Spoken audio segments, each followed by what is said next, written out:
Parlem amb el Paco Llebrés, que és el secretari de la classe Europa, mallorquí. Has vingut avui expressament des de Mallorca? Sí. Aquí a l'Estartit? És la meva obligació. Són els campionats. Clar que sí. Parlem d'aquesta classe, la classe Europa. Ja no és classe olímpica. Per què? Què ha passat?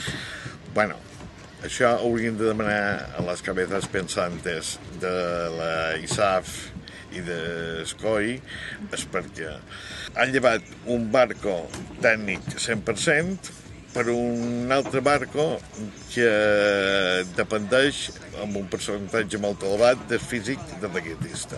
Per tant, és que, des del meu punt de vista, no ho entenc, és per què. I aquest fet repercuteix en la flota? Fa que la gent es desencanti més d'aquesta embarcació o no? Bueno, el tema olímpic sempre alluerna una mica la gent. Regatistes que se puguin haver perdut per passar el làser, com a molt, un 10%.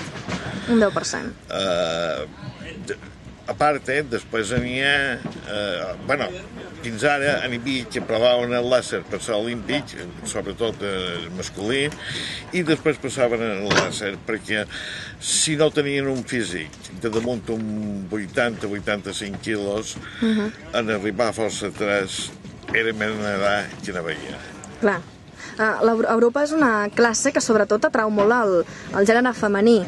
Per què? És de les classes on trobem més dones. Bueno, és que el làser, com he dit anteriorment, el físic hi té molt a veure.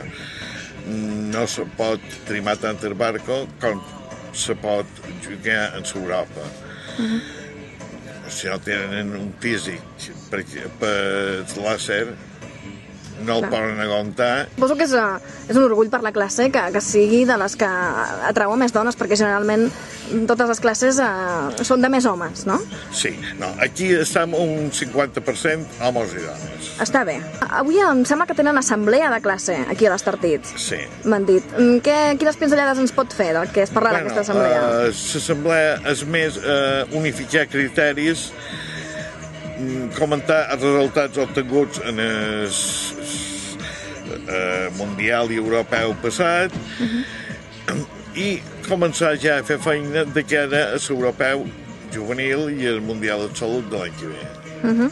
Molt bé, doncs moltes gràcies, Paco. A vosaltres.